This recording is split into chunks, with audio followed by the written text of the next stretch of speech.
ZombieTech. Welcome to ZombieTech, a forum for engineers, scientists, and inventors to ponder on the technologies needed to survive the inevitable zombie apocalypse. She's Eddie. He's Whisker. And who do we have this week? This week we have Scott Ennis. Is that right? Ennis? Yep. Yeah. Yep, that's right. And otherwise known as Ennie on our IRC. And he is our resident guru on all things immunological. Would Try. would that be adequate? I think would that be okay to say? A slight introduction here. Previously, Chef had the record for being closest to the Toymakers Studios. That's true. Yes, up north a little bit. Yes, and Scott here is actually in town in Rochester. Here, I could probably stalk him down. Yes, you probably could. So I don't know if anyone's going to be able to top this. Maybe I don't know. Our next door neighbor might want to, but he's also 80 years old. I'm not quite sure what he's already a zombie. Hey, that's not very nice. So I'm the closest one you've had on. No one from Rochester this far? No. Yeah. Actually, now that I think about it. I mean, we've met a few folks, with being able to present at IEEE. And we some met of the Chris ham Felton guys. and some of the ham folks. Or the ARRL chapter. Yeah, but they haven't really been interviewed, per se. So I don't know, maybe Chris Felton just happens to live closer to this side of town, and he'll be the one that ends up winning. Oh. So I do want to get him on the show. No, I have to keep this record. That was a genuine, I love it. I'm going to hunt him down. And then the real way to win, folks, is just to come over to the Toymakers studio and record right in here. Oh, because yes. when we get back, we're going to be finishing up the new studio, and it's going to have extra microphones besides just our two. Yes. And we're going to have live in-studio people come in. And we're going to let folks come in. Yeah. So be prepared. Cool. Be prepared. So Scott here is he works in the immunology stuff locally here. I'm sure anybody from the area can probably guess where. For those of you who don't know, the area that we live in is home to one of the most technologically advanced hospitals on the planet. Yes. So pretty much everybody here works there. It's just kind of a given. Yep. So he also is getting into electronics lately, and he's been hanging out around Toymakers in the chat room and getting to know the community, and he seems to be fitting in pretty well. I think so. Yeah, it's been pretty easy. And he's a night owl. Thanks. Ask questions and help out. You're very helpful. Thank you. See, I like him already. Just so complimentary. Yeah. I'll keep taking it. Like a lot of the other places you go, you like ask questions and people just look at you like you're dumb. It's like, why are you asking this? Yeah. Read the manual. I don't know, I'm just starting out. Yeah. I'm more dumb than everybody, so that's everybody can ask. If any of us were like that at any point, Addie is curious of that because she's just going to keep asking until you answer. So. Yep, it's true. Curiosity is a very good thing to have. Yeah. Speaking of curiosity, what do you do in your immunology lab here at Mayo? If you can answer that. Yeah, well, I work in molecular and cellular immunology here at Mayo Clinic. We diagnose primary immune deficiencies. So they're immune deficiencies that you're born with. So they're genetic mutations. Okay. Whereas like HIV or something would be an immune deficiency that you would pick up, obviously. Sure. So that's what we focus on in our lab. So how do you do that? Like what kind of equipment do you have? Oh. We use flow cytometers. So this is like boy in a bubble kind of stuff then. Lasers. That is what the flow cytometers are based off of. Yeah. So we get like a doctor sends us a blood sample, and we deal with whole blood. So we'll get a tube of blood, and then we'll, depending on the test they order, we'll stain it with antibodies, and they're fluorescently labeled. Cool. And then we'll pass them through lasers, and the lasers will excite the fluorescent molecules on the cells, and then we'll pick them up on histograms, and we'll tell where they are or what kind of cell they are, and we can see the different types of cell populations in the person's blood, in the blood sample. Huh. So, it's pretty interesting. so what's an example of one that you see a lot of coming through? So our highest volume test is TB&K. It is a T cell and B cell quantitative assay. So they just send us blood samples, and we just count how many cells of each subtype they have, or each subset they have. So we'll give them an absolute CD3 count and the percent, and a CD4, CD8, CD16, CD19, and CD45. And what are these CD things? They kind of so CD45 is your overall lymphs. Okay, So okay, that lymphocytes. was Yep. like, Okay. yep, that would be your broadest one. Okay. And then it gets broken down from there. So then from CD45, if they have CD45 marker, then they'll get labeled with CD3, or if they don't have CD3, so we'll see a histogram of a population that has CD3 and a population that doesn't. Huh. And those are your T cells and your B cells. I CD3 see. negative are your B cells, and CD3 positive are your T cells. I see. And And then, these are just different. For those who don't know, these are different types of white blood cells. yep. Gotcha. Yeah, and then from there we break it down even farther, breaking down the CD3 negatives and the CD3 positives into CD3 positive we break down into 4 and 8. Uh-huh. So your CD4 positive. And you can tell the difference between each of these? Yep. Like by just looking at them through a microscope? It's easy enough to do that? No, these are from the flow cytometry. Flow. Okay. I see. I get Yeah. it. Okay. So it's all dependent on. It's kind of like a lock and key kind of. There's Sure. the lasers are in the machines, and the cells pass through them and excite the molecules, like I said before. And it's based on how they scatter the light. So the detectors pick up the light that gets scattered by the fluorescence, and Very cool.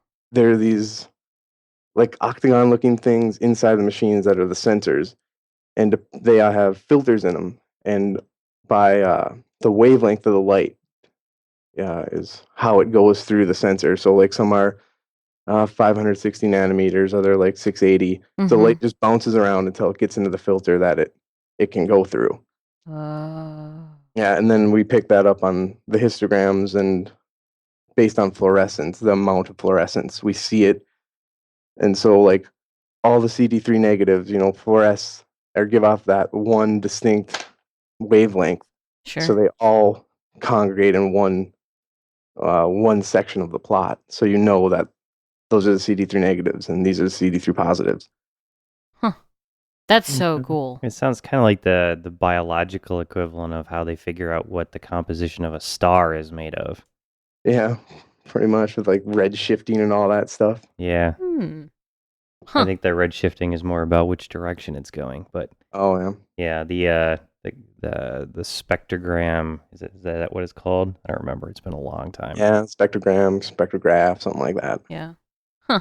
Cool stuff. I didn't know they could do that with cells. That's really, really neat. And it's been a while since I've talked about flow cytometry, but is it cell by cell that it analyzes? Yep, cell by cell. Good God. That's hardcore. In terms That's of really cool. zombie infection, you've, I'm sure, probably heard enough episodes to know what kind of zombies we're talking about. Biological, sort of infection sort of thing. Yep. And I'm guessing that sort of infection would probably make major changes to the white blood cells. I mean, it would have to do what it does.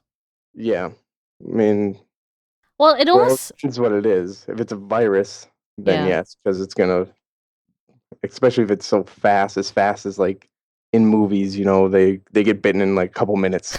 They're a zombie. Right. So that would have to happen extremely fast, and all the cells just burst. But so I mean, like I'm just curious if this technology would probably make it really, really easy to be able to tell if somebody was about to turn because of how much change is happening to the patterns that you're used to seeing in normal blood. I'm sure it'd probably be easy. I couldn't tell you what those patterns would be, but I'm sure you would definitely see a difference. There's also the problem with them biting you and eating you while you were trying to set up to do the task. But along with the fluorescence, we also have a forward and side scatter laser that just forward scatter is just for size, so it tells you how big the cell is. Okay. and I Okay. think it goes down to like 2. I don't even know what the dimension is anymore, but it gets really small. Sure. So And then, oh, sorry. Go no, ahead. no, that's fine. So I'm trying to think because okay, if zombies end up okay.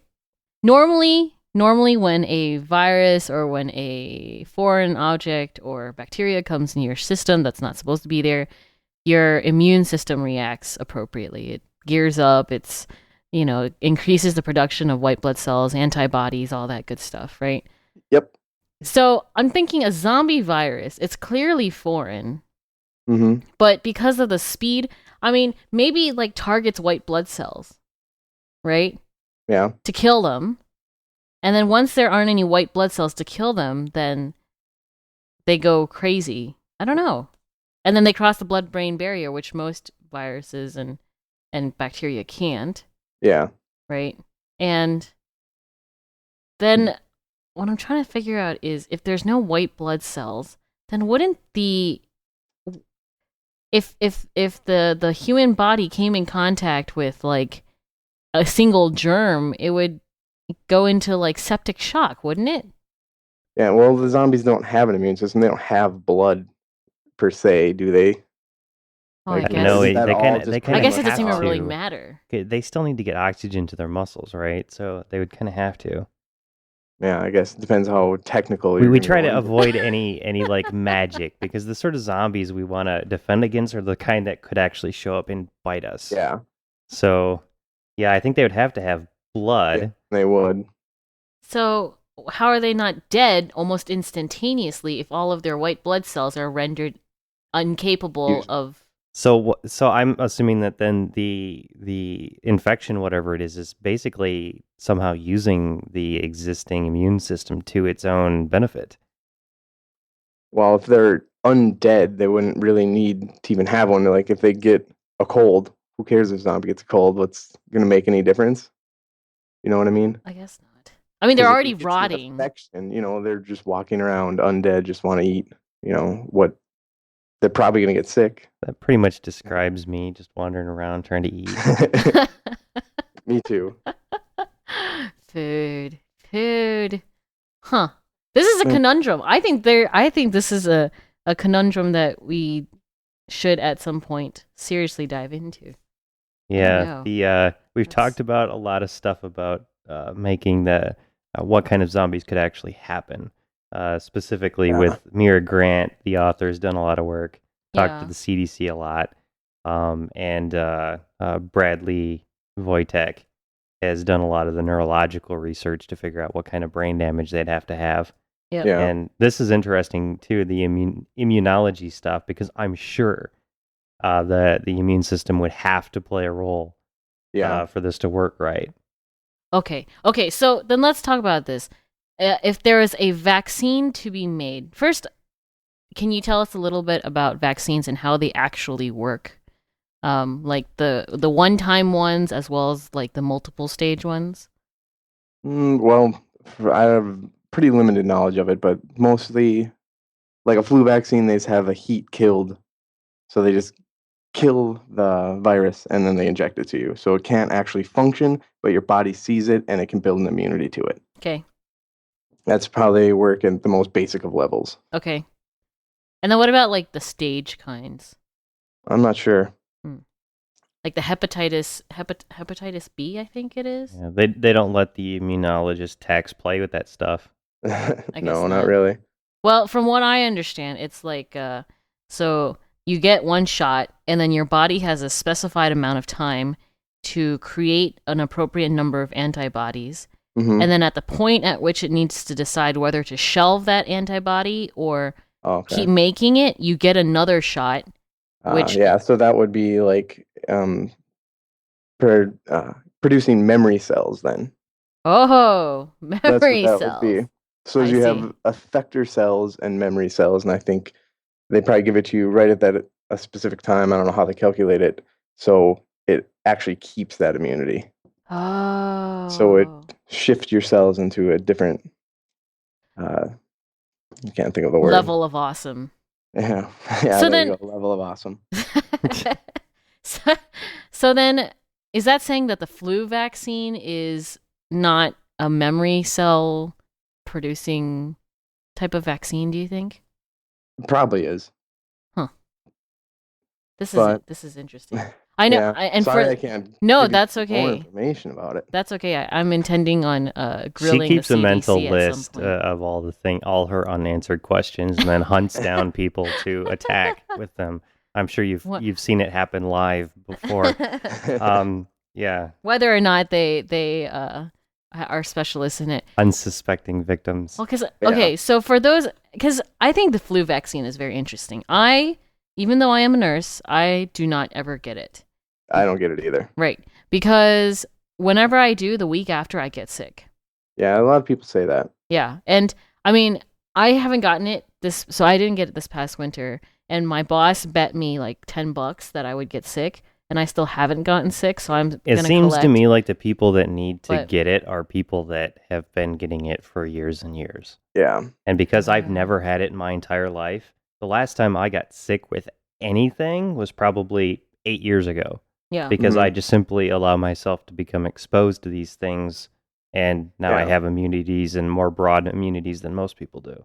right. Yeah, I don't ever get it either. And I think the only reason you would get it is if you're elderly. Right. Or, yeah, because that's who dies from the flu, Right, you know? right, Or the common flu, I should say. right.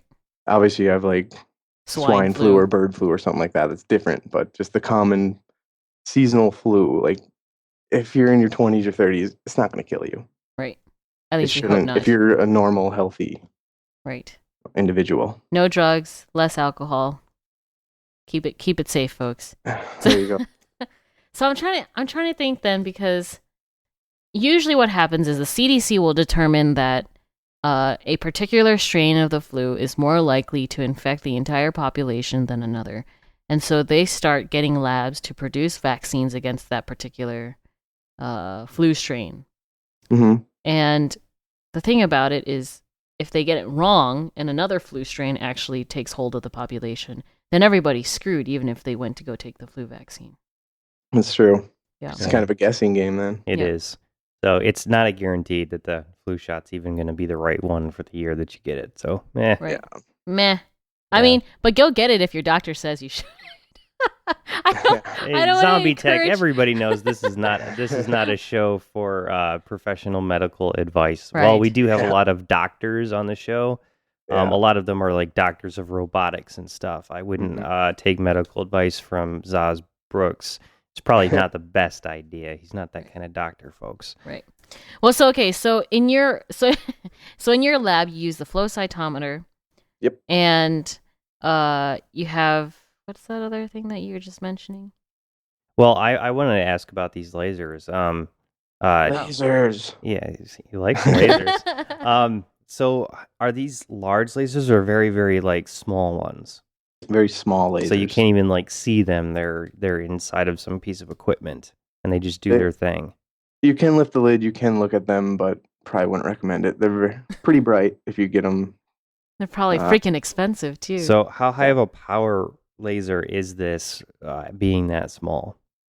I think it's pretty high power. So we monitor the voltages of them every day, Mm. and the scale goes from 350 to like 250, and that says it's in volts, but I don't. It seems like a lot of power for. for a laser. Yeah. Yeah. Well, I mean, it's highly focused light, so maybe it makes sense, but Hmm.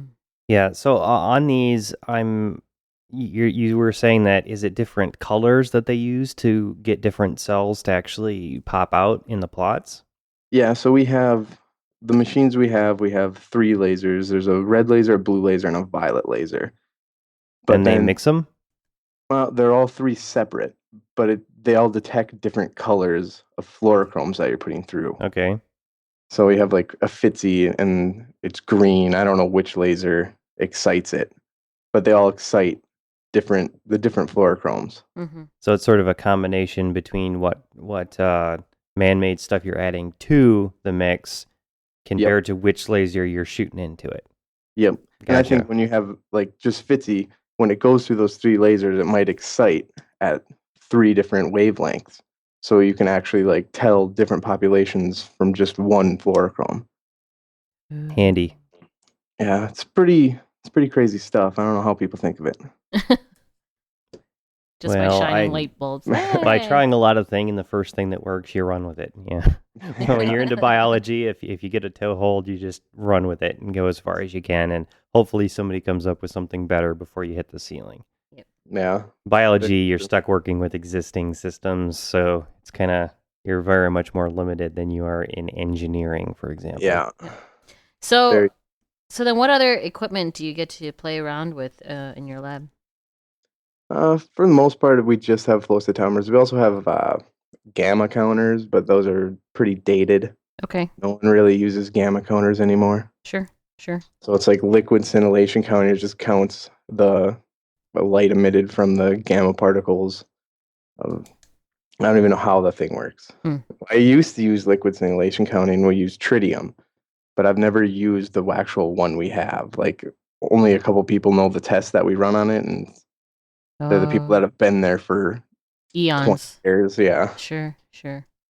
So, have you tried to convince them to let you take home the old equipment yet? No. Mayo's pretty locked down on that. Once an equipment is out, they take it, and who knows where it goes. I'm pretty sure they get recycled through labs forever. Yep. Because we get new cytometers, like, they show up in other labs. Oh. Our old ones just go to someone else. And on a completely side note, did you know that Mayo has like 29 miles of patient records underneath, like underground? Really? That's surprising. Yeah. I've heard of the warehouses, but I've never been there or seen them. 29 miles. Holy bucket. Well, they keep everything, don't they? Yeah, they do. They kind of have to. Oh, we push out a lot of paperwork every day. Yeah. Imagine the electronics projects that you could get into if you could have access to all their old stuff that they don't use anymore. Wouldn't that be fun? Flow cytometry of your own blood. I would love just take those things apart. I've seen a lot of people online who get a hold of things like old X-ray machines, and they pull out the big capacitors and the transformers and stuff to do high voltage experiments. Yeah, that's pretty wow. Yeah, it'd be pretty sweet. I'm a fan of just taking things apart and trying to figure out how they work and stuff like that. Yeah. So let me ask one more zombie immunology question before we move on to your hobby side. What do you think would the initial response would be of the immunology community to a zombie outbreak? Well, they would most likely just try to find a vaccine right away. Yeah. If it was a virus. And where does your department end up? I mean, obviously you deal mostly with like primary genetic or primary immune deficiencies, you know, so it would probably be the labs that did secondary, but they might even requisition you guys to help in the endeavor because of the emergency, what is the word? Level of emergency. But what do you think you guys would end up, what the role would be for you guys? I think it would be trying to characterize what actually happens to the cells. Okay. So with the cytometers, we can tell like when cells like are morphine and stuff like that. So there might be, say, the cell gets infected with the virus, and it goes through morphological changes, and we could actually detect that with different. It would be, I can't think of the word. Drawing a blank. Sorry. Well, that's okay. What's the time frame though that you would be able to see with the flow cytometer? As soon as they can get us the samples. Really? So it'd just go to, probably it'd start in virology or something like that. Sure. That's a job I wouldn't want. Here, go get some samples of the zombie blood. Yeah. That's so much. Well, so most likely they would just want to know what is happening.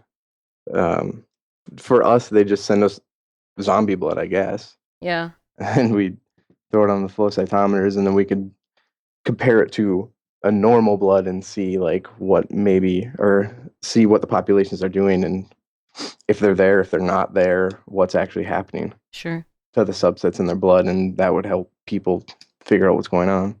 Now, do you double glove? I do not. Oh, so you Well, guys, even with working with blood, you guys don't have to like put any special gear on or anything like that?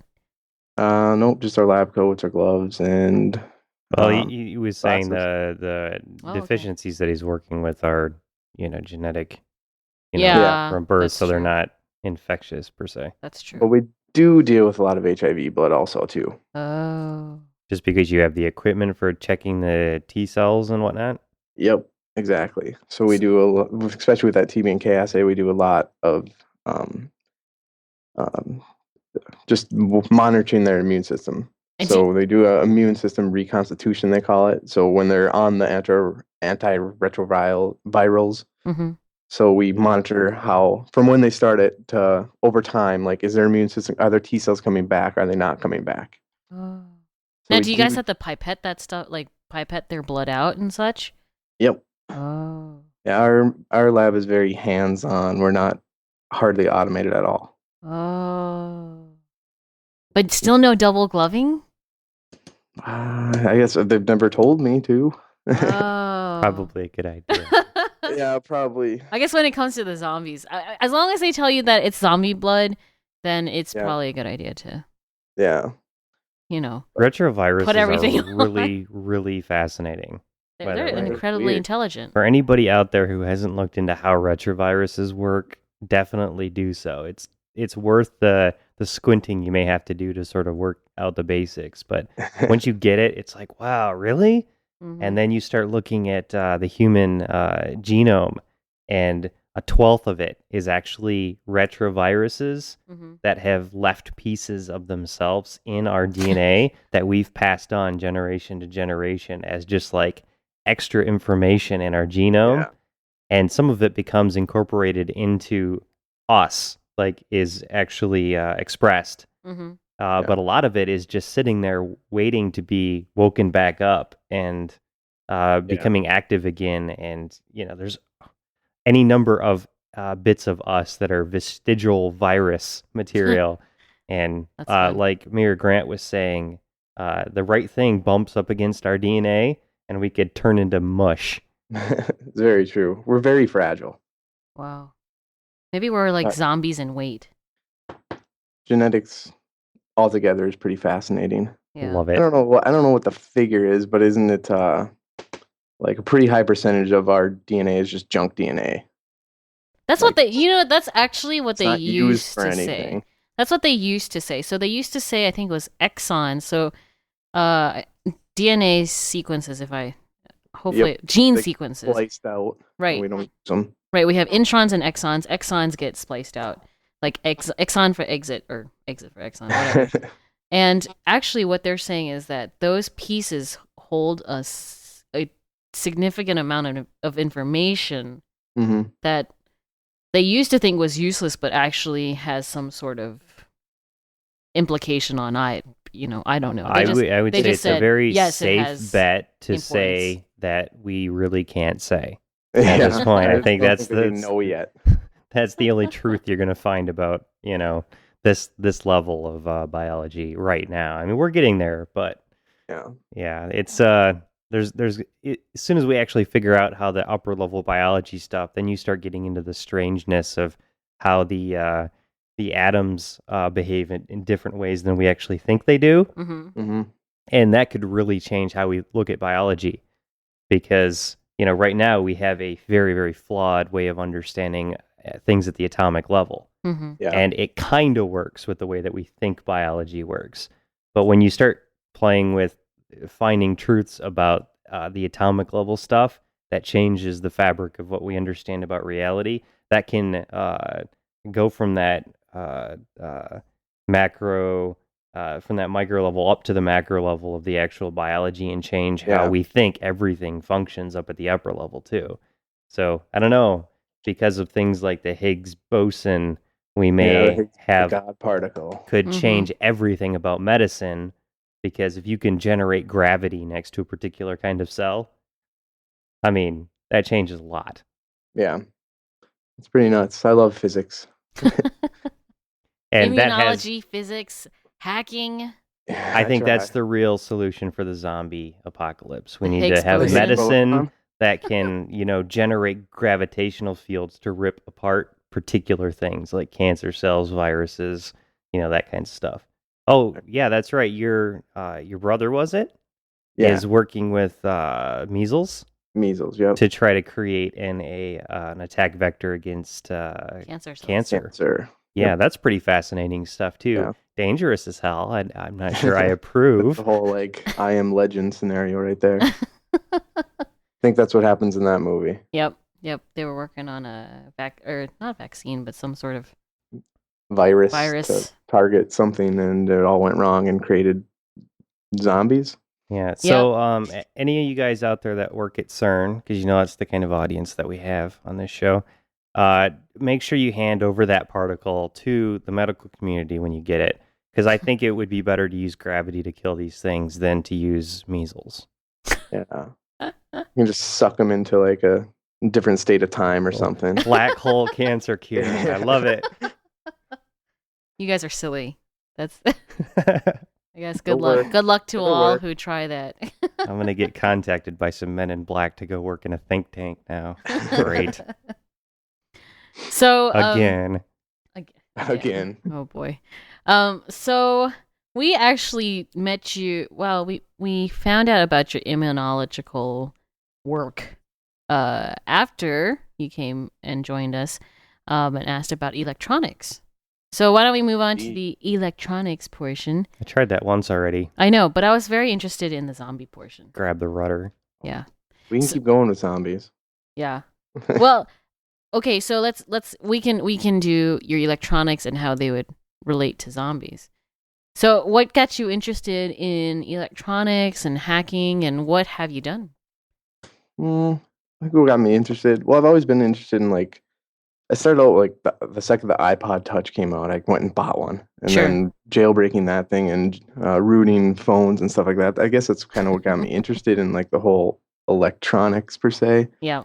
But then I think my brother came across the Instructable site one time, and he found something on there he wanted to do. He was like, "Oh, we could do this. We could sell it. We can make money." Yeah. And After working with measles virus, we'll sell and hack something to make money. yeah. Fair enough. But so I was just carousing that site, and in the electronics section, it was always talking about Adreno. I'm like, what is this thing? What is an Adreno? What's a microcontroller? So I just bought one and started fooling around with it, and Oh, the Arduino. yeah, the Adreno. Yeah. Yeah. So you've been playing mostly with that. And Yep. any projects that you've done that you're particularly proud of? I mean, I'm proud of them, but in the aspect of what other people are doing, they're nothing. That's a very relative thing. No, but see, that's the thing. I'm proud of my LED heart project, but at the end of the day, it's just a blinking LED. Yeah. Two, no, not just one. Oh, two now she's blinking bragging. LEDs. It's two. But it took a lot of work. Right. You Exactly. had to figure it out from square one. Right. So I think all folks should be proud of their projects, even if there are only two LEDs involved. I think most recently I've installed. So I just bought some LED strips. They were warm white, and then I just put them on a motion sensor, and I mounted them under my cupboards. Nice. We don't have very much lighting in our kitchen. Mm-hmm. So I think that's the most practical project I've done so far. Sure. But most of all, since I've never programmed anything in my life, so that's where pretty much most of my time is spent, is trying to learn how to program. Yep. That's like me. Yeah, because I don't know what's going on. I just try stuff and hopefully it works. Yes, I approve. Trial and error. But right now I'm working on hacking a doorbell for a friend, which I actually have it up and running. So I got the wave shield from Adafruit and have an Adreno. Then I built a little kind of mini shield to go on top of it. Yep. It was And pretty then- awesome. Scott came into the room last week or so, and he made the mistake of asking a room full of electrical engineers about some transformer questions. Yeah. And we all just sort of answered very accurately, and Mm-hmm. it took like an hour. And at the end, he was like, "Yeah, I think I'm just gonna do something else."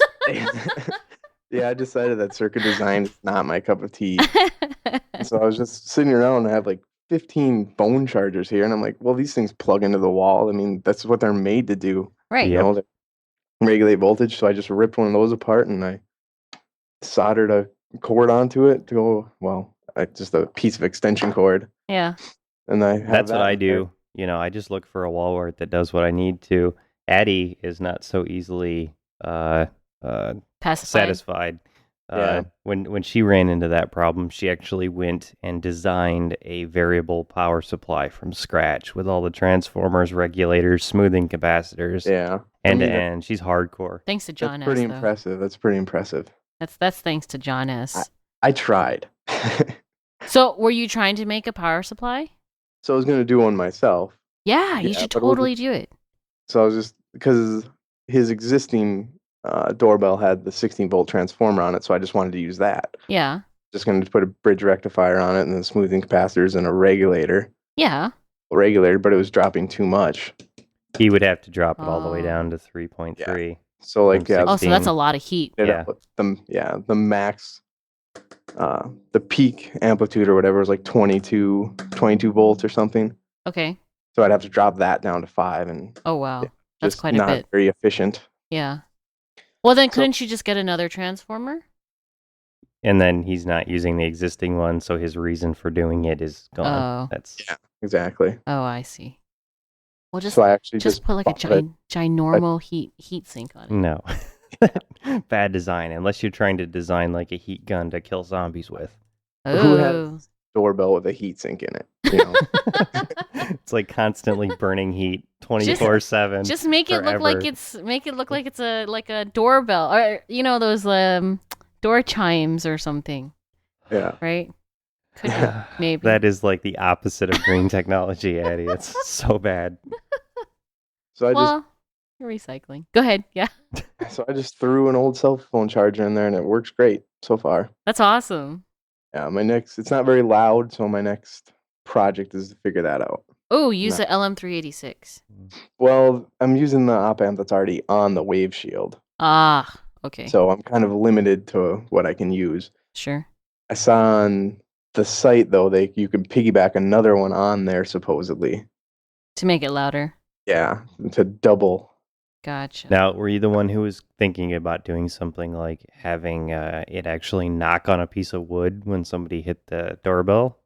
Yeah, but not physically knock, but you just hear a knocking sound. Oh, isn't that kind of So that's up and running. Now I just need to make it louder. that works? I would be interested in making a physical knocker where somebody pushes the button and it goes knock, knock, knock on a piece of wood. I might be. But we creeped have out, like though. the most epic doorbell in our Well, that'd house be- ever. It's Yeah. this That'd big, be huge kind of chime monstrosity. Yeah. Couldn't you, because there's already solenoids in there, you could just put a piece of wood in there. and We could, that- but it's already so awesome and epic and loud that I wouldn't want to change it. It's like a Yeah. like a church bell Yeah. thing. Yeah. It's like a bell tower. It goes bong, bong, bong, bong. It's great.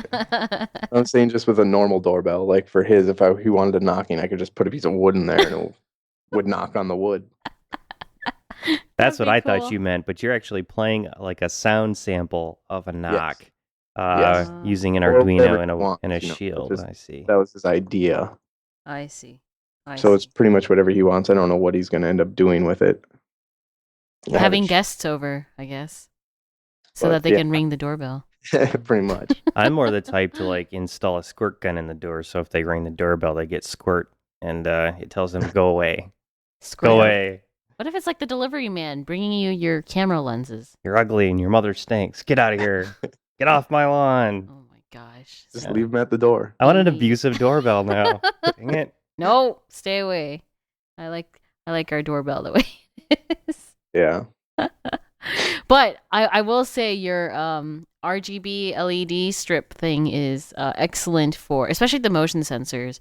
I think I would love to like mess around with motion sensors and motion detectors, but like being able to put them around your zombie apocalypse bunker, Yeah. so that like Automatic lights. exactly, You and could it's shoot- LED, so it's low power, kind of, Mhm. right? It would be cool. Yep, I agree. So then, let's see. So it's mostly Arduino programming and like getting things to work again. Yep. Learning. Fair enough. Any advice for those who, because obviously we have folks who have programmed for since they were in diapers who listen and such. Any advice as an adult learner to those who have more experience? I'm not really sure. Like, don't explain to me transformer peak to peak RMS voltages when I just want to hook the thingy up and make it work. There you go. That took a while for me to understand, I had to admit. But then after I got it, then it made sense. I don't know why, but it made sense. One nice thing about the guys that hang out in toy makers is that you can get the right answer from them.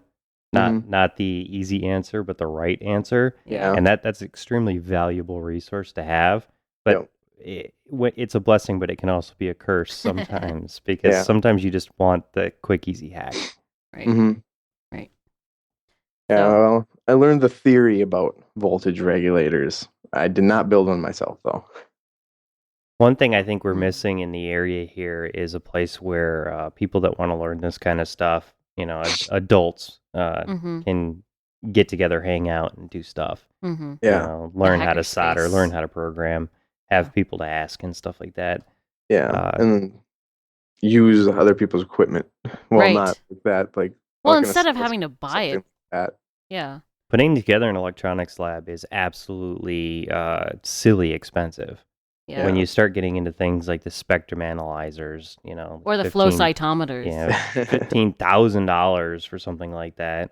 And Chris Felton has one sitting, but he's missing a part, like a $300 part for it. Oh, you're kidding. So you take Chris's, spectrum analyzer, and you take somebody else who's got $300 donation, buys the part, you put the two things together, you put it in the lab, and then everybody's got a spectrum analyzer they can use and a flow cytometer. Yeah, she just wants the flow. And then we can just analyze each other's blood. You'll have to sit very still as I. Gonna have to be careful about letting too many of the biotech kids in because y'all are creepy. Whisker doesn't like it when I get his pulse. He gets all weirded out. I'm like, but feel it. It's pulsing. Yeah, we do a lot of work for the cardiac transplant unit too. Really? Yeah, monitoring transplant patients' immune system because they knock out their immune system before the transplant, obviously. Yeah. So we do a lot of that monitoring as well. That's my sister unit. Nice. Actually. Yeah. So I'm trying to think. So then, okay, So as a nurse, we sometimes place patients on neutropenic precautions, right? Because I guess their levels of neutrophils, right, are so low. Yeah. So do you guys go into like I don't know, alert mode when you realize that somebody's system is in serious failure? We have flags for every test. Like we have obviously reference ranges where the count should be in, or they should have this many this subset. But most of the time, like for TB&K, just stick with that because it's really generic and easy. Sure. So we have reference ranges. Say they had, so we get like LCMS patients that just have like hundreds of thousands of like B cells. They have a B cell lymphoma.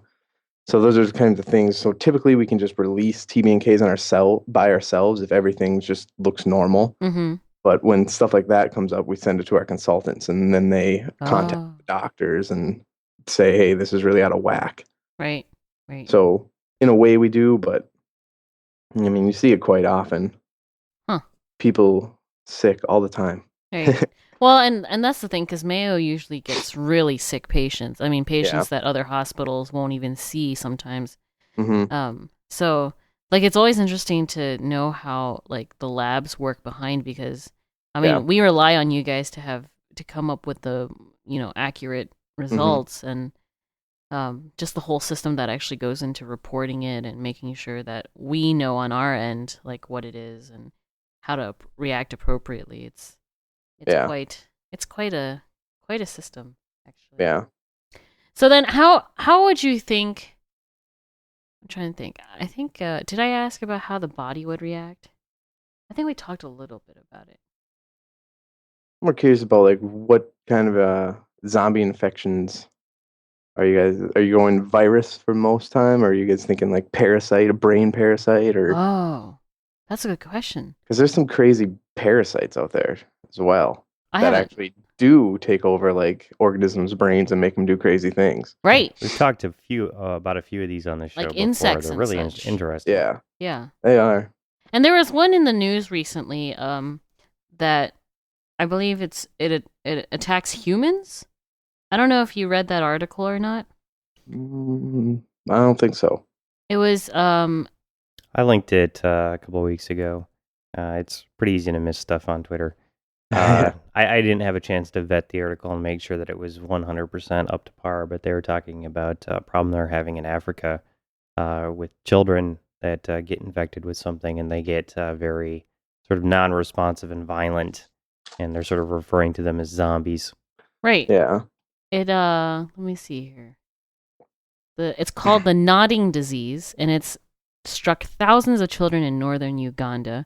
It brings on seizures, personality changes, and I guess some kids like end up chewing themselves. Like Tasty.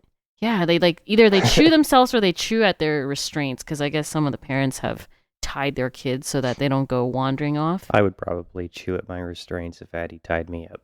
I I guess you would, Whisker. I guess you would. And they were saying how there are a few reports of violent behavior, and I guess some of the kids have developed like pyromaniac tendencies where they supposedly set things on fire. Because being a zombie wasn't bad enough. I also want to light stuff on fire. Right. And they're thinking this might be some of the maybe a parasite, I guess. Now you guys don't deal with parasites much, do you? No, we don't. Huh. I guess that's good though. That's safe Yeah. to not have to deal with that. So No let's put that parasites. on the list. We need to get somebody on the show who A parasite specialist. yeah, well, we Yeah. might have to get Mir Grant back for that because I think her next book is all about parasites. Oh, okay. So yeah, that should be fun. She's Okay. creepy. She's I awesome. like it. So yeah, I'm trying to see here. Parasites.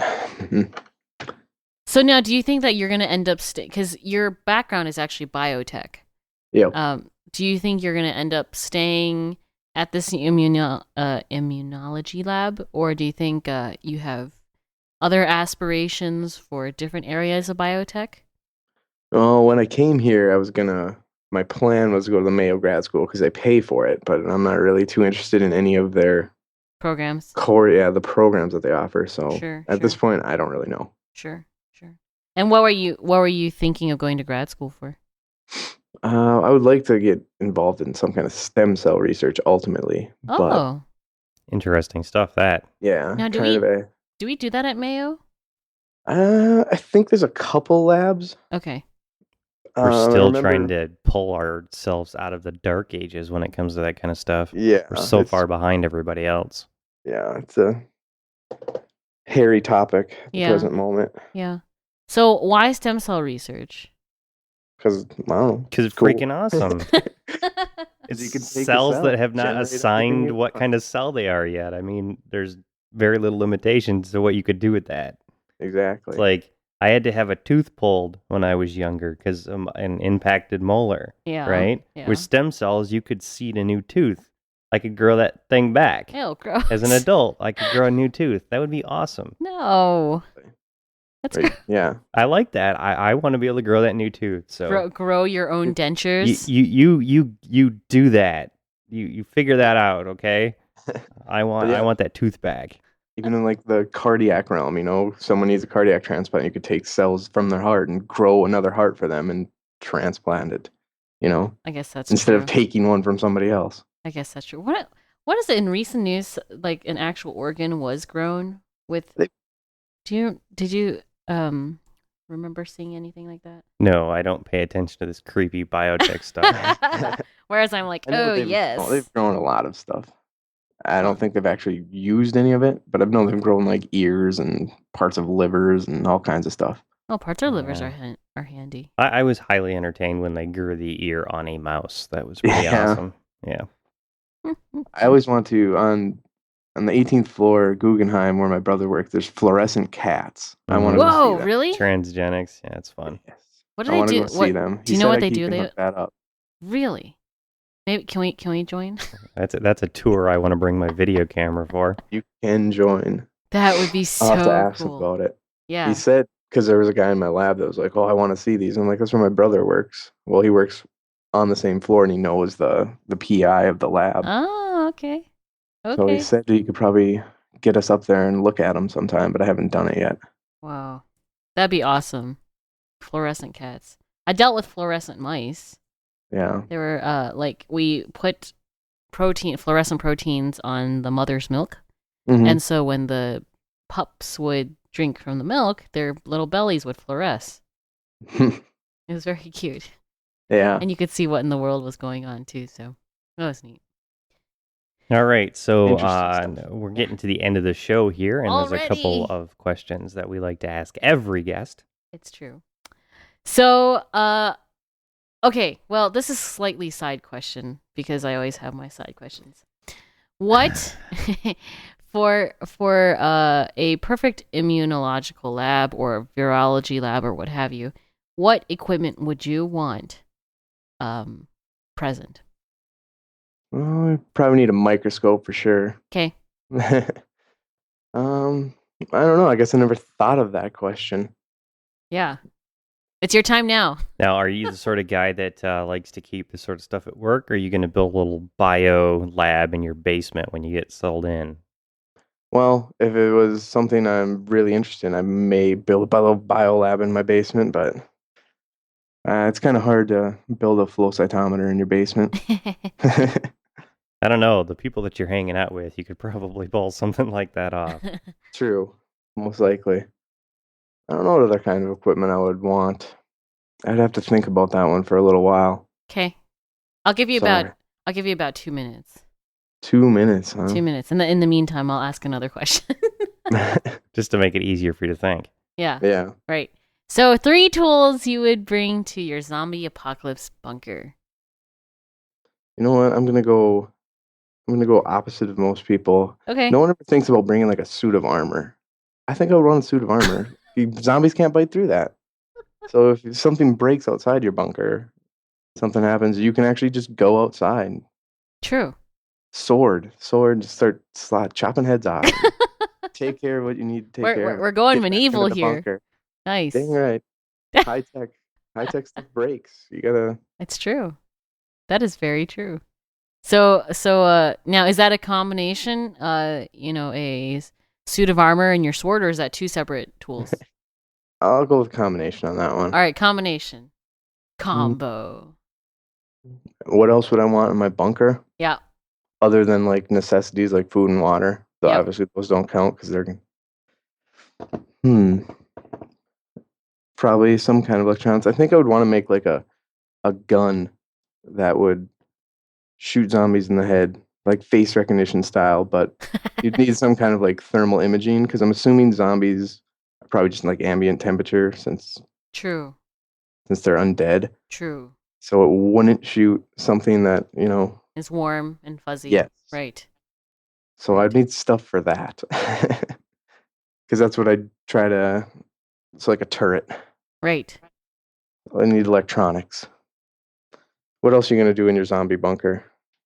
So you have defense, you have offense. What did you guys take? What'd you take, Whisker? Well, let's see. I'm more the type where I'm not taking anything because I'm gonna hunker down and make You'll sure be I've got there. everything that I need. I'm the sort of person that would build a massive underground complex and just Sit there. Say. yeah, Kind of that person too. if you can avoid confrontation with the zombies, I think it's better. Yeah. So most of the tools that I would take for a mobile, if I were to be sort of nomadic, would be like a sawzall, and some sort of fire source or water purification, that sort of thing. Mm-hmm. Yeah. Basic survival stuff. Yeah. duct tape and a sawzall. And I chose a complete operating room with a full suite of surgical tools. That was tool 1. Tool 2 was a loom, so I could make cloth Nice. with an inexhaustible source of wool. And the third tool was a fully functioning hydroponic system capable of making enough food for all those in the bunker for 1 cycle. He For doesn't want that much. cycle. No, Yeah. not Those much. all sound like good options. Thank you. I I thought they were excellent. So so your third tool can be, as small or as large as you'd like it to be. I'll go with the duct tape. Duct You never tape. know what you're gonna need with duct tape. That's true. Run out of toilet paper. Oh, wait. You can tell he's a Midwesterner. Yeah. Here's that duct tape. He's go, oh yeah, I knew I was forgetting something. Duct tape. You can You can build a fix car everything out of with duct tape. Yeah. I've seen Red Green do it. All right. So, the book you would take to the zombie apocalypse bunker. The book. Uh-huh. Oh, it's tough for me because I don't really read books all that often. That sounds bad, but do most of my reading on the internet. Fair enough. Mm, I would take the book of the internet. yeah, can I just have the internet there? Is that plausible? We're working on it. Working on it. They're actually talking about it in the room right now. Ham radio stuff. There you go. I don't know what book I would take. I don't see you for entertainment purposes. Sure, let's do for entertainment purposes. Still don't know. Me and books, man. Well, what's your favorite for leisure book that you've read in the last 10 years? I think the only book I've read in the last 10 years was the Angels and Demons one because everyone said I should. And... Ugh. Annie. Sorry. I don't know if that'd be the. All right, well that's fine. Well, I'd probably take This is the up and coming generation, folks. Just so we're clear here. If anything goes wrong, it's their fault. No, I would probably take a programming book Okay, to learn how to program so I can make my turret. sounds good. Excellent. I approve. All right, now you've had actually 4 or 5 minutes to think about the tools you would want in a zombie disease lab. We have a microscope so far. Still going with the microscope. Probably gonna need a Bunsen burner. Can't I just have like a fully functioning virology lab? I mean, you have your fully That's true. stacked operating room. I did kind of cheat that way. I Yeah. didn't So exactly what's the label. basic equipment that you need for that sort of thing that you could actually like source? Pretty much just microscopes for virology lab and staining equipment, which is just yeah. dyes. Yeah. It's pretty simple. How about containment stuff? Do you need some sort of special refrigerator or? Yeah, I suppose you're gonna need Just like don't put food there. -20 and -80 possibly. Yeah. They always have signs on the lab refrigerators. Do not place your food in here. Really? They Yeah. have to do that? Yeah. Yeah, It's gross. Why would anybody do that? I don't know. Why It's would people nasty. steal other people's food? You don't know how long it's been in there, right? You don't know what Yeah. kind of germs have been placed on the bread. People do it Yeah. anyway. Food is kind of gross at that level. Yeah, I'm still going to eat goulash later. What? they still put the signs on the door too. No food or drink in the lab. It's like Yeah, I'm not gross. planning on eating where there's a bunch of blood samples sitting around here. Yeah. Yummy. Tasty. bad. Tastes like iron. I'm getting my iron for my source of iron here. Pour Yeah. the vial. It's pretty gross. It's pretty freaking gross. I will say congealed blood though is kind of fun to mess around with. It's pretty gross. Whiskers like herb. No, I was actually thinking about this is a show about zombies and I think they also another mythological monster is a vampire and there should also be a sign Oh. for no vampires. Yeah. Well, they call the lab folks vampires, you know. They do? Yeah, every morning when like 4 o'clock when lab comes around to wake patients up, they're like, "Oh, the vampires have arrived." Well, yeah. hmm They're taking their blood. Yep, pretty much. And the patients are like, "I don't think I have any left. Please go away." It's great. All right. Vampire nurse zombies. What can I say? That's all the time we have for this week. Thank you all for listening. Is there anything that you would like folks to know about? Scott, any websites, anything like that? YouTube channel, Twitter. Nope, not right now. I'm still in the process of making a blog. I actually had one, but then I didn't really like it, so I'm just starting back from square one. Okay. Alrighty. I'll keep you guys posted. Yes, please do. And if you want to hang out with us and Scott and many other smart people, you can find us every day in our chat room. You can find that on our website, tymkrs.com, or of course, tymkrs on Twitter. And you can find this show every Thursday at ZombieTech.tv. There's RSS feeds there, so you can automatically get this sent to your phone, whatever. And we'll be back next week with another episode. Until then, see you guys later. Bye. Bye. Bye.